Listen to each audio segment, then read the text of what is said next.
રામ રામ.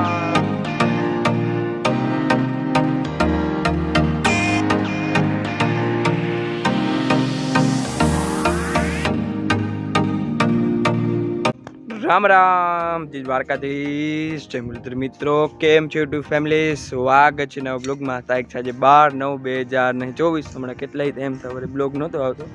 આપણે જો કાલે 9 માણસ આવ્યા હતા અને આજે આવ્યા છે એટલા માણસ પાછા. આપણે કટકી નદી હોય ઓલી જે 5 વીઘાની છે ને એમાં બહુ મગા હેંગીને હું ખડ છે. કાલ તો નામી તડકો ને પવન હતો, આજે વળી જો વાદળછાયું વાતાવરણ થઈ ગયું છે. કોક ઝીણા ઝીણા છાંટાઈ પડે છે. અને અત્યારે આપણે હવે મેન કામ કરવાનું છે જે મજૂર ખડ કાઢે છે ને એ ખડ હારવાનું. હવે ઉમતા હાઈરે ભેગું થાય એમ જ નથી. આપણે મોટલા ભરીને કેવી રીતના પુગાડવામાં હવે રિક્ષો હાલે એમ છે. આમાં હજી નહીં હાલે, નિહારની આ બાજુ રિક્ષો નહીં હાલે. કાકાવાળા હેડેજી છે ને અમારે ત્યાંથી આમ પછી આમ કટકીમાં એવી રીતના કરીને આપણે રિક્ષામાં 6-7 જબરા મોટલા લઈ આવીએ. એમાંથી જે માલને નાખવા જેવું ખડ હે એ રાખી દે. એમ તો ખડ બહુ વડું થઈ ગયું. મેન તો મગા હેંગી છે, બાકી તો આપણે ખડની દવા છાંટી હતી બધું ભરી ગયું. બાકી બધું ખડ આપણે જો ગડાડામાં નાખી દે.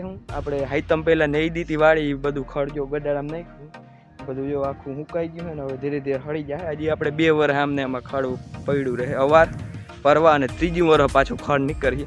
અમે 1 વર્ષ માંડવીમાં ખાતર ભરી, 1 વર્ષ રહેવા દઈ, વળી બીજે વર્ષ ભરી 17 વર્ષે ભરીએ આપણે ગુજરાતી ભાષામાં કહીને તો એ રીતના. એટલે 2 વર્ષ ખડ પડ્યું રહે ને માથે પાછું આવી જાય ખાતર એટલે હાવ હળી જાય બધું. હાલો તો જો હું ને બાપુ હમણાં નીકળી રિક્ષો લઈ અને કઈ રીતના ભારી તમને દેખાડી. બ્લોગમાં બન્યા રહેજો અને ચેનલમાં ના હોય તો ચેનલને સબસ્ક્રાઈબ કરજો. અત્યારે જો આપણે કટકીનું ખડ હારવા આવી ગયા હોય. આપણે આ હેઠેથી કટકી નેદવી લીધી હતી, એવું મજૂરમાં પૂઈ ગયા છે સામે. અને ઘણું ખડતા હેઠે નાખી દીધું. જો ઓલું હેઠે નાખ્યું ઢગલો, 2-3 ઢગલા ઓલે હેઠે છે, 2-3 ઢગલા આ હેઠે છે ને 2-3 ઢગલા સામેના હેઠે છે. તે છતાંય જો હજી આપણે ખાલી 1 પાટલાનું ખડ ઉપાડ્યું. પાટલામાં આવા 4 ઢગલા હતા વડા સામે ઢગલો છે ને એવા 4 ઢગલા હતા. આ રિક્ષો જવો ખાલી તમે, આપણો રિક્ષો આખો ખડનો ભરાઈ ગયો હોય. આ ઓમ હારવા જાય ને તો 8 ભારી થાય માન, તોય માન ખૂબે. આ આપણો રિક્ષો આખો ભરાઈ ગયો હોય. આવા 4 થી 5 રિક્ષા થાય અને એ કંઈ નહીં મગા હેંગી છે, નોકરી મગા હેંગી. જો મગા હેંગી કોઈ રીતે ભરાય ને આનું બ્યાણ આવી જાય ને તો કાઢવું અઘરું પડે. તો આમાં પાછી છે ને હિંગું થઈ જાય અને બ્યાણે બહુ થાય. જો આરી મગા હેંગીની હિંગું અત્યારે હું ને બાપુ રિક્ષો ભરી અને આને નાખી દે હું ગડારામાં એટલે આ હળી જાય. અમે જો હજી નેદવાનું બાકી છે, મજૂર નેદે છે સામે. આ બધા ઢગલા અમારે હારવાના છે. ખડકતા જાય હોય ભારી કરીને તોય આવે રિક્ષાને પાટિયામાં બે એમ નથી. તો આપણે જો એક જુગાડ જેવું કર્યું, અહીંથી આમ સામેથી આમ પાટિયું કાંઈ રાખી દીધું ને 1 પાટિયું જો આ બાજુ રાખી દીધું તો એ ખડને ટેકો થઈ જાય. અને મસ્ત ઉપર જો આપણે આખું ચડાવી દીધું હોય. છેટ લગન ભરી મૂક્યો રિક્ષો. જો આખો ખડનો રિક્ષો ભરાઈ ગયો. હજી ભારી એ લઈ આવ્યા હતા પણ ભારીથી ભેગું થાય એમ હે નહીં. આ એક આ પાટલાનું હરાઈ ગયું એટલે બીજા પાટલાનું, પછી 3જા પાટલાનું, એવી રીતના રિક્ષા હારવાના હોય. ચાલો ફટાફટ નાખી અને જવા દે. તો અત્યારે જો ફાઇનલી છે ને આપણે એક રિક્ષો ખાલી કરી લીધો અને પાછો બીજો ભરી અવળો ને અવળો રિક્ષો. અને હજી આવા ને આવા બે રિક્ષા તો થાય, કદાચ થોડુંક રહી જાય તો 2 રિક્ષા તો આવા હજી થાય. અને આપણે અહીં ગડારા પાસે ખાલી કરીએ હોય અને પછી છે ને નિરાતે એમ ગડારામાં નાખી દે. જો હળી ગયું એવું બધું હળી ગયું.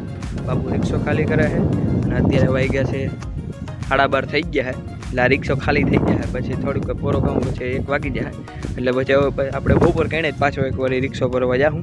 બપોર ગણે વળી 2 રિક્ષા ભરીએ હું, પછી જાજુ રહે નહીં, રહે કદાચ એકાદ રિક્ષો વળી થાય. ખડ બહુ નામી એ કટકીમાં આપણે. આમાંય જવું પાછું ખડ થોડું પાકું થઈ ગયું હોય ક્યાંક. આમાં બહુ માંડવીમાં કંઈ વરે એવું નથી. હવે પીએ જેવું પાણી ફૂલ લાગી બાજુ. હવે ધીરે ધીરે હુકે પડે છે. આ 2 દીની આગાહી છે, આવે નહીં તો સારું. આમ જેમ પાણી હુકાતું જાય એમ જો નામી લીલી પડતી જાય. ત્યાં હજી પાણી નથી હુકાણું, ત્યાં હજી પીરી માંડવી છે. હાલો ફટાફટ રિક્ષો ખાલી કરી લઈ, પછી જમી અને થોડીક વાર પોરો ખાઈ પાછો રિક્ષો ભરવા જાઓ. તો અત્યારે જો આપણે પાછો એક રિક્ષો ભરી આવ્યા ને રિક્ષો ખાલી થઈ ગયો હોય અને 3:30 વાગી ગયા હવે. મજૂરનો ચાય આપણે હજી એક રિક્ષો ભરવા જવા નહીં, ભેગો ચાય લેતા જઈ હોય. એવો તો ખડ બધી મગા હેંગી જ છે. અને હવે આજ કટકી ને દઈ જાય. જો હવે તમને દેખાણું છું કટકી ન દઈ જાય, જો ઘણો પોલો થઈ ગયો હે. પછી આ વાડીમાં એવું કંઈ ખાસ ખડ હે નહીં, હજી હાથી હાલીએ પછી વાડીમાં એક ફેર નેદાઈ ગયું હોય હાઈતમ પહેલાં, એટલે હાથી હાલે ને પછી જો બહુ વડું રહે તો નેદવાનું હોય. હજી જો ગારો હોય, આ બધે હજી ગારો હોય. કટકીમાં આપણે એવું કંઈ ખાસ ખડ નથી, મેન ઓલી કટકીમાં હતું અને વાડીમાં હતું એ આપણે ઉપડી ગયું. આ બધું વાડીનું ખડ છે અને કટકીમાં હજી જો કામકાજ ચાલુ હોય ઉપાડવાનું. આજ લગભગ વાંધો નહીં આવે, કટકીમાં લાંબા ટૂંકું થઈ જાય, રહે નહીં જાજુ. આપણે જો રિક્ષા ભરીને હાયર હોય ખડો ઘણું બધું આવી જાય. એક રિક્ષામાં આપણે 7-8 બારી જેટલું ખડ આવી જાય, ખડકતા હોય. સાઈડલી લગન છે ખડકી, જોયું વિડીયામાં એવી રીતના ચા થઈ જાય. ચા લઈને પાછો એક રિક્ષા ભરતા હોય ખડનો.